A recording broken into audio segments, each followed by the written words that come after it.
മലയാളി വാർത്തയിലേക്ക് സ്വാഗതം. മലപ്പുറത്ത് ഒരു വയസ്സുകാരൻ മരിച്ചത് മഞ്ഞപ്പിത്തത്തിനുള്ള ചികിത്സ വൈകുന്നതിനാലാണെന്ന് പോസ്റ്റ്മോർട്ടത്തിൽ പ്രാഥമിക നിഗമനം. കുറുവ പാങ്ങിച്ചേണ്ടി കോട്ടക്കൽ ഹൌസിൽ നവാസ് ഹിറ ഹറീറ ദമ്പതികളുടെ മകൻ ഇസൻ ഇർഹാൻ ആണ് 2 ദിവസം മുൻപ് മരിച്ചത്. മഞ്ചേരി മെഡിക്കൽ കോളേജ് ഡോക്ടർ രഹ്റാസിന്റെ നേതൃത്വത്തിൽ കഴിഞ്ഞ ദിവസമാണ് പോസ്റ്റ്മോർട്ടം നടത്തിയത്. കുഞ്ഞിന് കടുത്ത മഞ്ഞപ്പിത്തം ഉണ്ടായിരുന്നുവെന്ന് പോസ്റ്റ്മോർട്ടം റിപ്പോർട്ടിൽ പറയുന്നു. ചികിത്സ നൽകിയിട്ടുണ്ടോ എന്നും ഉണ്ടെങ്കിൽ എന്ത് മരുന്നാണ് നൽകിയതെന്നുമൊക്കെ സാമ്പിളിന്റെ രാസപരിശോധനയ്ക്ക് ശേഷമേ അറിയാനാകൂ. കേസ് രജിസ്റ്റർ ചെയ്ത Kadampuzha police station house officer Kamaruddin Vallikkadan അടുത്ത ദിവസം തന്നെ മഞ്ചേരി ഫോറൻസിക് വിഭാഗം തലവൻ ഡോക്ടർ ഹിതേഷ് ശങ്കറുമായി കൂടിക്കാഴ്ച നടത്തും.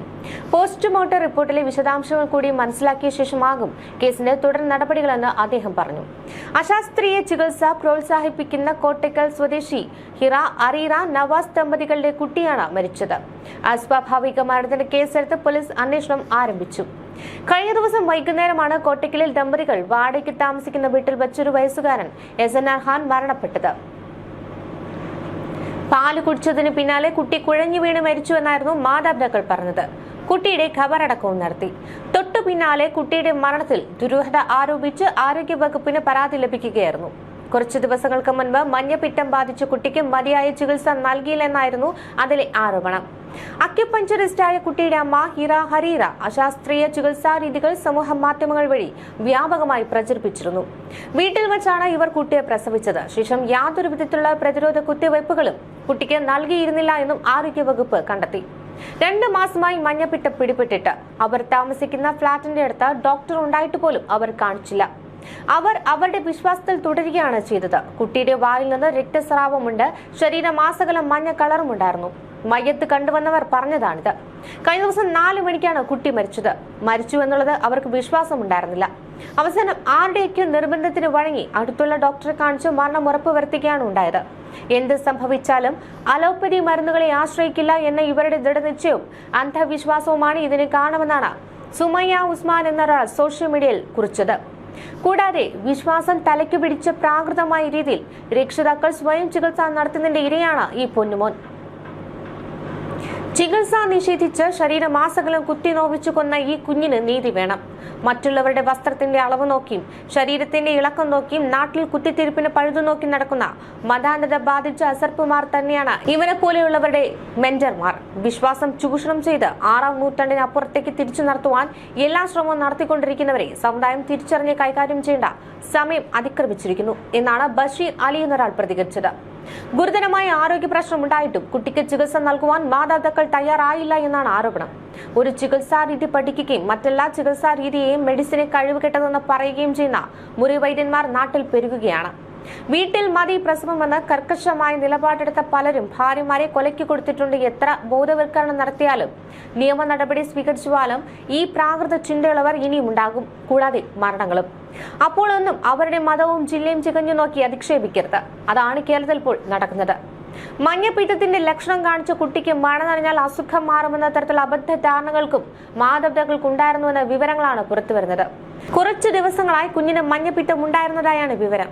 എന്നാൽ രോഗം മൂർച്ഛിച്ചിട്ടും കുഞ്ഞിനെ ആശുപത്രിയിൽ പ്രവേശിപ്പിക്കുവാനോ ഏതെങ്കിലും തരത്തിലുള്ള ആധുനിക ചികിത്സ നൽകുവാനോ മാതാപിതാക്കൾ തയ്യാറായില്ല. വെള്ളിയാഴ്ച ഉച്ച കഴിഞ്ഞതോടെ കുഞ്ഞിന്റെ സ്ഥിതി അതീവ ഗുരുതരമായിട്ടും ആശുപത്രിയിലേക്ക് മാറ്റുവാൻ മാതാപിതാക്കൾ തയ്യാറായില്ല എന്നാണ് വിവരം. വൈകുന്നേരത്തോടെ കുഞ്ഞ് മരണത്തിന് കീഴടങ്ങി. ദിവസങ്ങൾക്ക് മുൻപേ കുഞ്ഞിന് മഞ്ഞപ്പിത്തം ബാധിച്ചിരുന്നു. പഞ്ചായത്ത് അധികൃതരെ അറിയിച്ചായിരുന്നു ശനിയാഴ്ച ഖബറടക്കിയത്. മാതാപിതാക്കൾ ചികിത്സ നിഷേധിച്ചതിനാലാണ് കുഞ്ഞ് മരിച്ചെന്ന ആരോപണം ഉയർന്നതിനെ തുടർന്നാണ് പോസ്റ്റ്മോർട്ടം വേണ്ടിവന്നത്. മറവു ചെയ്ത് മൃതദേഹം പുറത്തെടുത്ത് പോസ്റ്റ്മോർട്ടം നടത്തുകയായിരുന്നു. ശേഷം വീണ്ടും ഖബറടക്കി. കുഞ്ഞിന് എന്തെങ്കിലും ചികിത്സ നൽകിയോ, എന്തുതരം മരുന്നാണ് നൽകിയത് എന്നെല്ലാം അറിയുവാൻ സാമ്പിളിന്റെ രാസപരിശോധനാ ഫലം വരേണ്ടതുണ്ട്.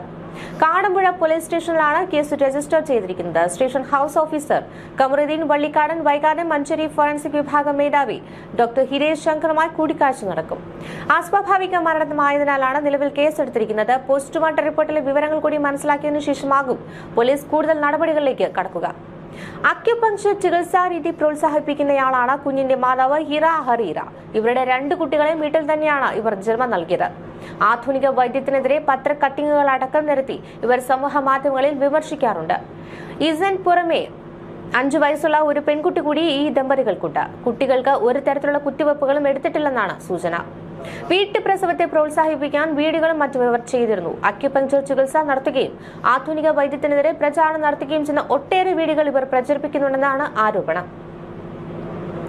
മോണ്ടിസോറി പാരന്റ് ട്രെയിനർ കൂടിയാണ് ഇവർ. ഹിറയുടെ അന്നത്തെ പോസ്റ്റിലെ ചില ഭാഗങ്ങൾ എങ്ങനെയായിരുന്നു? തന്റെ രണ്ടാമത്തെ മകന് ജന്മം നൽകിയതിനു ശേഷമുള്ള അനുഭവം എന്ന നിലയിലാണ് ഇവർ പോസ്റ്റ് പങ്കുവച്ചത്. അതിലെ പ്രസക്ത ഭാഗം ഇങ്ങനെയായിരുന്നു: ഇന്ന് ഹോസ്പിറ്റലുകളിലെ എല്ലാവിധ സാങ്കേതിക വിദ്യകളോടുകൂടി മാത്രം നടക്കുന്ന പ്രസവം എന്ന പ്രക്രിയ വളരെ സിമ്പിളായി വീട്ടിൽ നടക്കുമ്പോൾ കൂടെയുള്ള ഉമ്മമ്മയ്ക്കോ നവാസ്കയ്ക്കോ എനിക്കോ ഒരു തരി ആശങ്കയോ പേടിയോ ഇല്ലായിരുന്നു എന്നത് തന്നെ വളരെയേറെ ആശ്വാസം നൽകി. നമ്മുടെ ശരീരത്തിൽ നടക്കുന്ന പ്രകൃതിപരമായ പ്രവർത്തനത്തിലുള്ള വിശ്വാസവും അടിയുറച്ച തീരുമാനവും മനസ്സിനെ ഒരു തരി പതറാതെ നിർത്തുകയും പടച്ചവന്റെ അപാരമായ അനുഗ്രഹത്താൽ എല്ലാം മനോഹരമായി കഴിയുകയും ചെയ്തു എടുത്തു പറയാറുള്ളത്. പ്രഗ്നൻസി പീരീഡിൽ ഒരു തവണ പോലും ഹോസ്പിറ്റലിൽ പോവുകയോ സ്കാനിങ്ങിനോ മറ്റു ചെക്കപ്പുകളോ നടത്തുകയോ ചെയ്തിട്ടില്ല. യാതൊരു മരുന്നും കഴിച്ചിട്ടില്ല. ഗർഭിണിയായാൽ വെള്ളവും ഭക്ഷണവും രണ്ടാൾക്കുള്ളത് കഴിക്കണമെന്നും വൈറ്റമിൻസ് അടങ്ങിയ ഭക്ഷണം ധാരാളമായി കഴിക്കണമെന്നുമുള്ള തെറ്റായ പൊതുബോധത്തിന് വിപരീതമായി ദാഹത്തിനനുസരിച്ച് മാത്രം വളരെ കുറച്ച് വെള്ളവും ഒന്നോ രണ്ടോ നേരം മാത്രം എനിക്ക് ഇഷ്ടം തോന്നുന്ന ഭക്ഷണങ്ങൾ മാത്രം കഴിച്ച് ഈത്തപ്പഴവും വത്തക്കയും ഒരു മുറുക്ക് വെള്ളവും മാത്രമുള്ള അത്താഴം കൊണ്ട് മുഴുവൻ നോമ്പുമെടുത്ത് ഗർഭകാലം കഴിച്ചു കൂട്ടിയതിനാലാണ് എന്റെ ഗർഭകാലവും പ്രസവവും ഇത്ര സുഗമമായതെന്ന് എനിക്ക് പറയാൻ കഴിയും. എന്നിട്ടും ഞാൻ 7 കിലോഗ്രാം വെയിറ്റ് കൂടി. കുട്ടി 2.600 കിലോഗ്രാം. ഒന്നാമത്തെ കുട്ടിയുടെ അതേ തൂക്കം തന്നെ. പാലും ഒട്ടും കുറവില്ല. ഗർഭകാലം മാക്സിമം 9 മാസം 7 ദിവസം എന്ന ഇക്കാലത്തെ കണക്കിന് തെറ്റിച്ച് 9-ാം മാസം 12-ാം ദിവസമാണ് ഞാൻ പ്രസവിച്ചത്. തലയ്ക്ക് പകരം കാലാണ് ആദ്യം വന്നത്. എന്നിട്ടും യാതൊരു ബുദ്ധിമുട്ടുമില്ലാതെ കയ്യിൽ നിന്ന് സോപ്പ് വഴുതി വീഴുന്നത് പോലെ കുട്ടി മുഴുവനായും പുറത്തേക്ക് ചാടി. പ്രസവിച്ച സ്ത്രീകൾക്കെല്ലാം തുന്നലെടുത്ത കാലത്ത് ചെറിയൊരു പൊട്ടൽ പോലും വജൈനൽ ഭാഗത്ത് ഉണ്ടായില്ല എന്നത് ഏറെ കൗതുകപ്പെടുത്തി. അതിനാൽ തന്നെ പ്രസവം കഴിഞ്ഞാലും ഉടൻ നടക്കുവാനും ഇരിക്കുവാനും എനിക്ക് കാര്യങ്ങൾ സ്വയം ചെയ്യുവാനും അനായാസം കഴിയുന്നു. പ്ലാസിന്റെയും ഗർഭപാത്രത്തിൽ നിന്നുള്ള മറ്റു മാലിന്യങ്ങൾ നമ്മൾ വലിച്ചെടുക്കുകയോ ഉള്ളിൽ ക്ലീൻ ചെയ്യുകയോ ചെയ്യേണ്ട ആവശ്യമില്ല. ശരീരം തന്നെ മുഴുവനും അത് ചെയ്യുന്നു, പുറന്തള്ളുന്നു. പ്രസവ വേദന അനുഭവിക്കുന്ന സമയത്ത് ആശ്വസിപ്പിക്കുവാനും തലോടാനും എല്ലാം സ്വന്തക്കാർ അരികിൽ ഉണ്ടാവുക എന്നത് ഏതൊരു സ്ത്രീയുടെയും വലിയ ആഗ്രഹമായിരിക്കും. പ്രിയതമനും ഉമ്മയ്ക്കും അടക്കം വേണ്ടപ്പെട്ടവരുടെ ഒക്കെ എല്ലാം നിരസാന്നിധ്യം ആ സമയത്ത് എനിക്ക് അനുഭവിക്കാൻ കഴിഞ്ഞു എന്നതിൽ ഞാൻ ഭാഗ്യവതിയാണ് എന്നായിരുന്നു ആ പോസ്റ്റിലെ ചില ഭാഗങ്ങൾ. ന്യൂസ് ഡെസ്ക് മലയാളി വാർത്ത.